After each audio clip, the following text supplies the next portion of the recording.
ৰাজ্যত আৰম্ভ হৈছে ডিজিটেল আন্দোলন সকলোৱে বিচাৰিছে জাস্টিস ফৰ জুবিন গাৰ্গৰ ন্যায় লাগে আৰু ইতিমধ্যে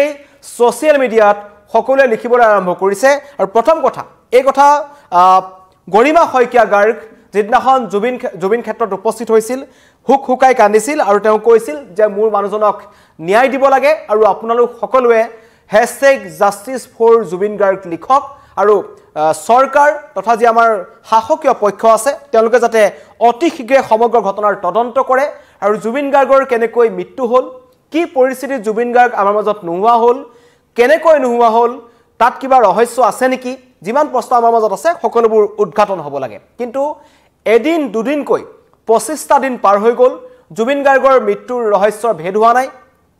মানুহে শান্তিত শুব পৰা নাই কালি অৰুণ গাৰ্গে এটা মন্তব্য কৰিছিল যে বয়ে উৰে ৰাতি কান্দি আছে আমি পৰিয়াল কোনো শুব পৰা নাই 3,50,00,000 অসমীয়া শান্তিত থাকিব পৰা নাই কাৰণ জুবিন গাৰ্গ আমাৰ মাজত নাই এটা সেইজন মানুহক বিচাৰিয়েই এটা ডিজিটেল আন্দোলন ৰাজ্যজুৰি আৰম্ভ হৈছে সকলোৱে লিখিছে #JusticeForJubinGarg ডাঙৰ ডাঙৰ ব্যক্তিৰ পৰা মই যদি ক'বলৈ যাওঁ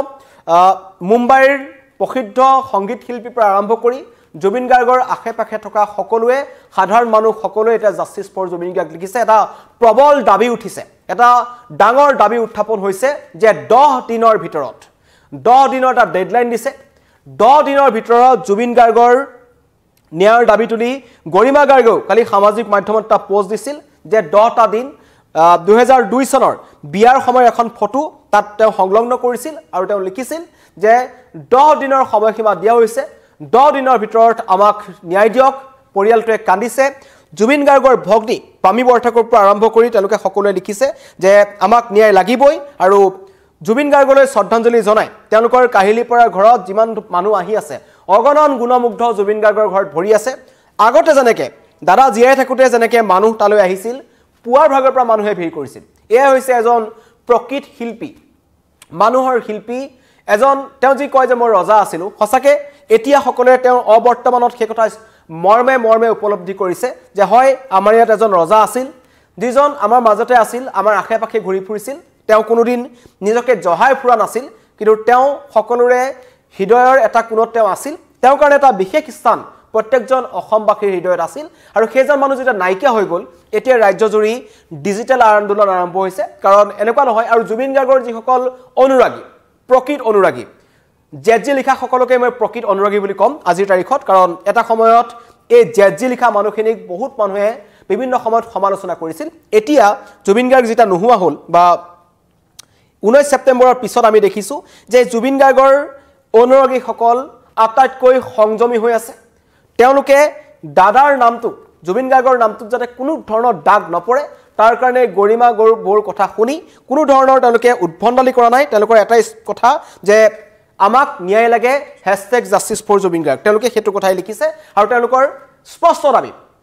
তেওঁলোকৰ এটাই দাবী যে আমাক ন্যায় লাগিবই কাৰণ মই জুবিন গাৰ্গৰ যিটো জুবিন ক্ষেত্ৰ আছে সোণাপুৰত এটো ইতিমধ্যেই এটা মন্দিৰলৈ পৰিণত হৈছে এয়া নিখাৰ দৃশ্য এইসকল জুবিন অনুৰাগী ইয়াৰ অধিকাংশই নামৰ আগত জেজি লিখিছিলে ইয়াৰ অধিকাংশই বুকাত জুবিন গাৰ্গৰ সংগীতানুষ্ঠানত বুকা ডেন্স দিছিলে মানুহে সমালোচনা কৰিছিলে কিন্তু এয়া দৃশ্য বয়োজ্যেষ্ঠ সকলো ওলাই আহিছে কণ শিশুৰ পৰা আৰম্ভ কৰি আবাল বৃদ্ধ সকলো ওলাই আহিছে এদৰে চাকি বন্তি জনাইছে সকলোকে এটাই কথা যে আমাৰ মানুহজনে ন্যায় পাব লাগে আমাৰ জুবিন দাই ন্যায় পাব লাগে এদৰে সকলো ওলাই আহিছে এয়া হৈছে বৰ্তমান অসমৰ পৰিস্থিতি তাৰ মাজতেই এটা কথা যে #JusticeForJubin এয়া জুবিন ক্ষেত্ৰৰ এটা দৃশ্য লাখ লাখ চাকি লাখ লাখ বন্তি ধূপ নৈবদ্য সকলো আছে জুবিন গাৰ্গৰ গান বাজি আছে এনেকুৱা ধৰণৰ পৰিবেশ হয়তো এতিয়া পূৰ্বতে যদি বহু আগত হৈছে আমি নাজানো কিন্তু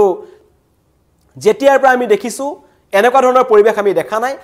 ধৰ্মাৱলম্বী লোক বিভিন্ন ধৰ্মৰ লোক হিন্দু মুছলিম খ্ৰীষ্টান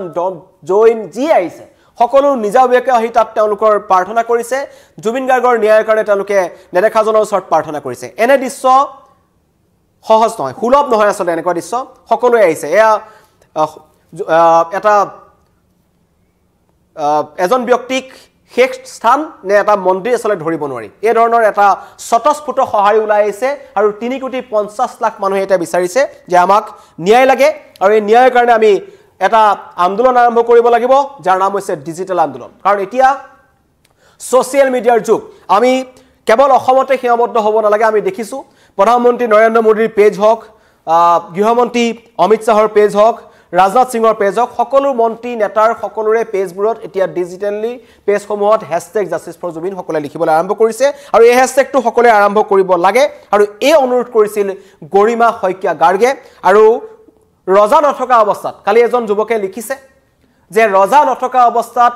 ৰাণীয়ে যেটো ক'ব আমি তাকেই কৰিম আৰু হেয়াই কৰি দেখাইছে অসমবাসী ৰাইজে মই কৈছোৱে যে এজনে ৰজা আছিল আমাৰ ইয়াত যিজনে য'ত থিয় হৈছিল এতিয়া যিমান মন্ত্ৰী এমএলএ যিয়ে নহওক মুখ্যমন্ত্ৰী হওক গৃহমন্ত্ৰী হওক প্ৰধানমন্ত্ৰী হওক যেতিয়া অসমলৈ আহে আগতীয়াকৈ হডিং দিয়া হয় মানুহক তালৈ মতা হয়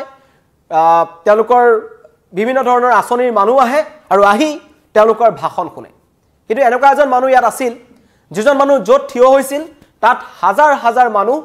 কোনো কাৰণ নোহোৱাকৈ তাত ৰখি আছিল মাত্ৰ তেওঁক চাবলৈ তেওঁৰ কণ্ঠটো শুনিবলৈ আৰু সেইজন মানুহৰ কাৰণে এতিয়া আমি আন্দোলন কৰিব লগা হৈছে তেখেতৰ ন্যায় বিচাৰিব লগা হৈছে কাৰণ এদিন দুদিন কৈ 25টা দিন বাগৰি গ'ল জুবিন গাৰ্গৰ কেনেকৈ মৃত্যু হ'ল কি পৰিস্থিতিত মৃত্যু হ'ল কোনে জুবিন গাৰ্গক মাৰিলে যেটো অভিযোগ উত্থাপন হৈছে জুবিন গাৰ্গক হত্যা কৰা হ'ল কোনে জুবিন গাৰ্গক হত্যা কৰিলে সেয়া কিন্তু এতিয়ালৈকে স্পষ্ট হোৱা নাই আমাৰ মাজত আমাৰ মুকুটবিহীন সম্ৰাট মুকুটবিহীন এজন ৰজা যিজন অনবৰতে পুৱাৰ ভাগত জুবিন গাৰ্গৰ সিনাৰ্জি এপাৰ্টমেণ্ট হওক বা খাৰগুলি ঘৰ হওক হাজাৰ হাজাৰ মানুহ তালৈ আহিছিল সৰকাৰী পক্ষই যেতিয়া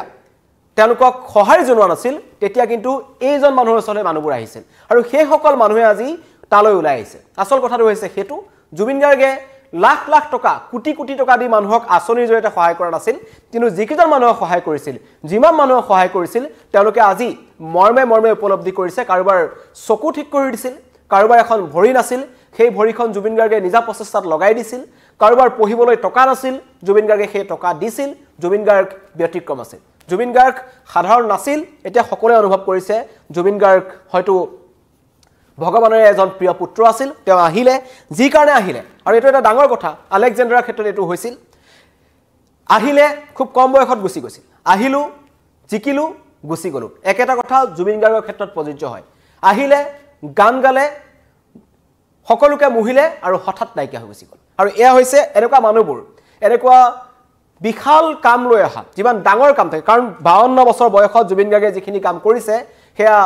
সাধাৰণ মানুহৰ কাৰণে সেয়া সহজ নহয় বা সাধাৰণ মানুহে সেইখিনি কাম কৰিব নোৱাৰে তাৰ ওপৰত ভগৱানৰ ছায়া আছিল ভগৱানে তেখেতক গান গাবলৈকে পঠাইছিল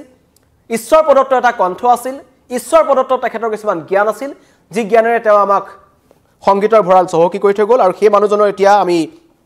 ন্যায় বিচাৰি আছো জাস্টিস ফৰ জুবিন গাৰ্গ ৰাজ্যজুৰি এটা আন্দোলন আৰম্ভ হৈছে আৰু মোৰ ইয়াত আপোনালোকৰ সহায় দেখি মই গম পাইছো যে মোৰ এই লাইভটোত এতিয়ালৈকে প্ৰায় 1000 মানুহে জাস্টিস ফৰ জুবিন বুলি কমেন্ট কৰিছে সকলোৰে মনত এটাই প্ৰশ্ন দিনে ৰাতি মানুহ ইয়াত শান্তিত থাকিব পৰা নাই কি পৰিস্থিতিত আমাৰ মানুহজন সেই সাগৰৰ মাজত সাগৰৰ পানীত সেই কণ্ঠটো যেটা নাইকিয়া হৈ গৈছিল সেই সময়খিনি সকলোৱে উপলব্ধি কৰি কান্দি আছে সকলোৰে বুকুৰ এটা কোণত বিষ আছে যে এই মানুহজন কেনেকৈ নাইকিয়া হ'ল তাৰ কাৰণে আমাক ন্যায় লাগিব আৰু সেই ন্যায়ৰ কাৰণে আমি বেছি দিন অপেক্ষা কৰিব নোৱাৰো মানুহে লিখিছে আমাৰ ধৈৰ্য পৰীক্ষা নলব আমি সংযম হৈ আছো মই ইতিমধ্যে কৈছো জুবিন গাৰ্গৰ যিসকল অনুৰাগী 19 সেপ্টেম্বৰৰ আগৰ দিনটোলৈকে যদি মই কম মানুহে সমালোচনা কৰিছিল এইখন অসমৰ মানুহে সমালোচনা কৰিছিল আছে স্ক্ৰিনশ্বট বিচাৰি চাওক জুবিন গাৰ্গৰ পোষ্টসমূহত মানুহে লিখিছিল যে হ'ল আৰু আপুনি গান গাব নোৱাৰে আপুনি বলিউডত যাব নোৱাৰে আপুনি বলিউডৰ পৰা ঘূৰি আহিলে আপোনাৰ কাম নাই ক'ব নাপায় কিন্তু তেনেকুৱা কিছুমান মন্তব্য কৰিছিল বিশেষকৈ জুবিন গাৰ্গৰ যিসকল অনুৰাগী ন যিসকল অন্ধভক্ত বুলি কৈছিল যে জুবিন গাৰ্গক সমৰ্থন কৰিছিল বুকা ডেন্স মাৰিছিল সেই সকলে আজি দেখুৱাই দিছে তেওঁলোকৰ ভগৱানৰ কাৰণে তেওঁলোকৰ মৰম কিমান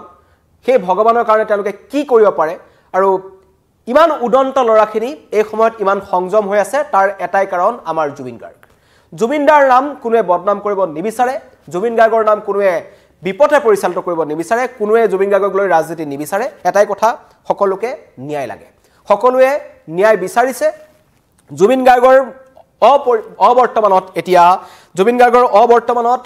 গৰিমা শইকীয়া গাৰ্গৰ কথা আখৰে আখৰে পালন কৰিছে প্ৰত্যেকজন জুবিন অনুৰাগী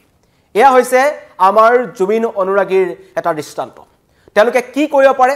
তেওঁলোকে কিমান ভাল পাইছিল জুবিন গাৰ্গক সেই কথা প্ৰমাণ হৈছে আখৰে আখৰে মন্তব্য কৰিছে টিটু ৰয় জুবিন গাৰ্গৰ ন্যায় দাবীত ৰাজ্যজুৰি আৰম্ভ ডিজিটেল আন্দোলন 10 দিনৰ ভিতৰত হ'বই লাগিব ন্যায় জাষ্টিস ফৰ জুবিন গাৰ্গ কিৰণ জ্যোতি বৰদলৈ লিখিছে জাষ্টিস ফৰ জুবিন গাৰ্গ মিন্টু বৰাই লিখিছে সঞ্জিত দাসে লিখিছে প্ৰণিতা মহন্ত লিখিছে সফিকুল ইছলামে লিখিছে মিদুল বৰাই লিখিছে ৰেবিনা সুলতানা লিখিছে বৰ্ণালী ঠাকুৰে লিখিছে ৰাজন নাথে লিখিছে ইলিয়াছ হাছানে লিখিছে পৰিক জি দত্তই লিখিছে বেনুধৰ গগৈ লিখিছে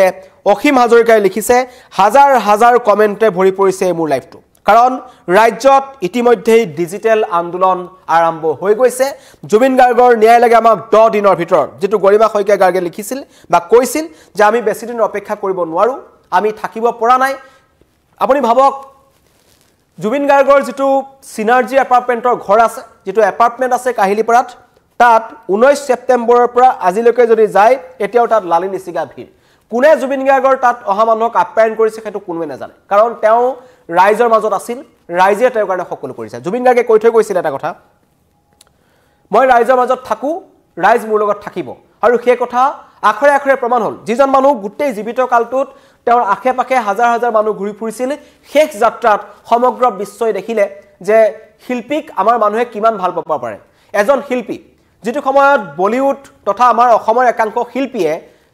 আমাৰ তথাকথিত একাংশ শিল্পী আছে আমাৰ ৰাজ্যৰ একাংশ শিল্পীৰ কথা যদি আমি ক'বলৈ যাম যি ৰজাঘৰীয়াৰ ৰুখত পৰাৰ ভয়ত দুটা কথা ক'বলৈ ভয় কৰে ৰজাঘৰীয়াৰ ৰুখত পৰাৰ ভয়ত তেওঁলোকে কা আন্দোলনৰ পিছত আহি ৰাজনৈতিক দলত যোগদান কৰি দিলে আমাৰ অসমৰ একাংশ শিল্পীয়ে তথাকথিত শিল্পী ঠিক একেদৰে বলিউডৰ যথেষ্ট সংখ্যক শিল্পীয়ে তেনেকুৱা ধৰণৰ কথা ক'বলৈ ভয় কৰে কিন্তু ব্যতিক্ৰম আছিল জুবিন গাৰ্গ আৰু জুবিন গাৰ্গে সেই কথাটো কৰি দেখুৱালে ডিজিটেল আন্দোলন আৰম্ভ হৈছে সকলোৱে #জাষ্টিস ফৰ জুবিন গাৰ্গ লিখিছে তাৰ অন্যতম কাৰণ গৰিমা শইকীয়া গাৰ্গে 10 দিনৰ ভিতৰত ন্যায় বিচাৰিছিল কিন্তু জুবিন গাৰ্গ সকলোতকৈ পৃথক আছিল জুবিন গাৰ্গ অনন্য আছিল আৰু জুবিন গাৰ্গৰ এই যি লিগেসি আমাৰ অসমবাসীয়ে লৈ যাব আৰু একাৰে কৈছো জুবিন ক্ষেত্ৰত পুৱাৰ পৰা ৰাতিলৈকে এই ধৰণৰ ভিৰ আমি দেখা পাইছো আৰু তালৈ যোৱা যিসকল জুবিন অনুৰাগী আছে জুবিন গাৰ্গৰ মায়াবিনী গীত বা বিভিন্ন ধৰণৰ গীত বজাই তেওঁলোকে এই ধৰণৰে এটা ব্যতিক্ৰমী আন্দোলন আৰম্ভ কৰিছে ডিজিটেলত নতুন প্ৰজন্মই আৰম্ভ কৰিছে আৰু নতুন প্ৰজন্মৰ হাততে আছে ন্যায় এয়া এজন মুছলিম ধৰ্মৰ লোক সাকিৰ সন্মুখত আহি তেওঁ নামাজ পঢ়িছে তেওঁ দুৱা কৰিছে এইবোৰ বেলেগ কতো দেখা পোৱা নাযায় এয়া কেৱল জুবিন গাৰ্গৰ ক্ষেত্ৰতে দেখা পোৱা গৈছিল কাৰণ জুবিন গাৰ্গৰ যখন সোণৰ অসম আছিল জুবিন গাৰ্গৰ যখন সপোনৰ অসম আছিল এই অসমখন আছিল এনেকুৱা জাতি ধৰ্ম বৰ্ণ নিৰ্বিশেষে সকলো একেলগে আহি কোট থিয় হ'ব পাৰে জুবিন ক্ষেত্ৰত থিয় হ'ব পাৰে আৰু সেইজন জুবিনে আছিল আমাৰ প্ৰাণৰ জুবিন সেই জুবিনজনৰ কাৰণে আমি ন্যায় বিচাৰিছো ৰাজ্যজুৰি আৰম্ভ হৈছে ডিজিটেল আন্দোলন #জাষ্টিস ফৰ জুবিন গাৰ্গ ধন্যবাদ